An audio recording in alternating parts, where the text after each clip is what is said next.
Hello, I am Xin Zhen from Princeton University. Today, I am going to introduce my research on eViper, a scalable platform for untethered modular soft robots. The video here shows our prototype soft robot running on a table. We call our prototype eViper. The soft robot is 20 centimeters long and the power consumption is 1.2 watts. It is moving leftward at a speed of 1.4 centimeters per second. Piezoelectric actuators offer high scalability and power density. In this work, we use two different types of piezoelectric actuators as the backbone of eViper. We call them P1 and P2 actuators.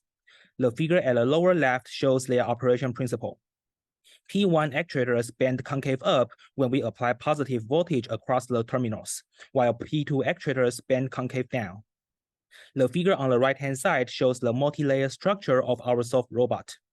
The robot is capable of untethered operation because the batteries are installed on board and the microcontroller can do wireless communication.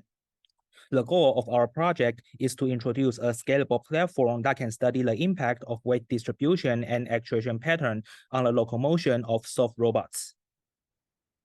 The figure here shows the electrical platform of eViper.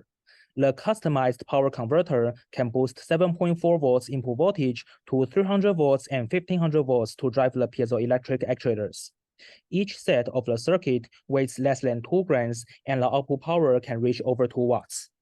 Multiple sets of the circuit can control multiple actuators independently. The robot has several sensors. The infrared sensor measures the velocity of the robot, and the current sensor measures the power consumption. Apart from physically developing the prototype, we are also interested in predicting the behavior of eViper by software. Therefore, we built a simulation platform based on PyBullet physics engine.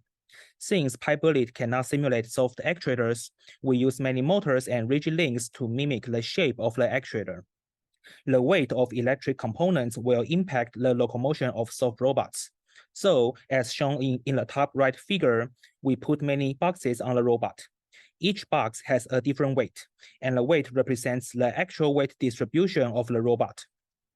The videos on this page show the simulation results. The software predicts that the robot can move left or right when we use different control signals to drive the actuators. And we will use real experiments to verify whether it is true. In experiments, we put the batteries at 3 different locations, actuate one actuator with various frequencies and duty ratios, and record the robot velocity. The figure at the lower right shows the results. The velocity generally decreases when we move the batteries from position 1 to position 3.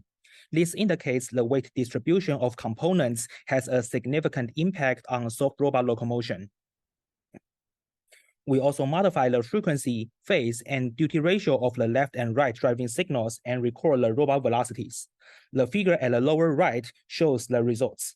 In these graphs, we plot the data with respect to the duty ratio of the left and right actuators at many different frequencies and phases. A bluish region indicates the robot has a negative velocity. A reddish and yellowish region means the robot has a positive velocity. The robot is indeed capable of moving forward and backward at different actuation patterns. In the research, we define positive velocity as moving leftward and negative velocity as moving rightward. The videos on this page show the fastest locomotion in both directions. The soft robot can move 2.9 centimeters per second leftward and 1.8 centimeters per second rightward. Cost of transport is a figure of merit that is commonly used to compare the locomotion efficiency among robotic systems. The figure here shows the cost of transport of various animals, tethered robots, and untethered robots with respect to their mass. The desired region here is the lower left corner because we want a lightweight robot that has low cost of transport. Our prototype is lighter than most other robots, and its efficiency is comparable to land animals. We hope our contribution can motivate future research on electrical, mechanical, and control domain co-design of soft robots. That's all for my presentation. Thank you very much for your attention.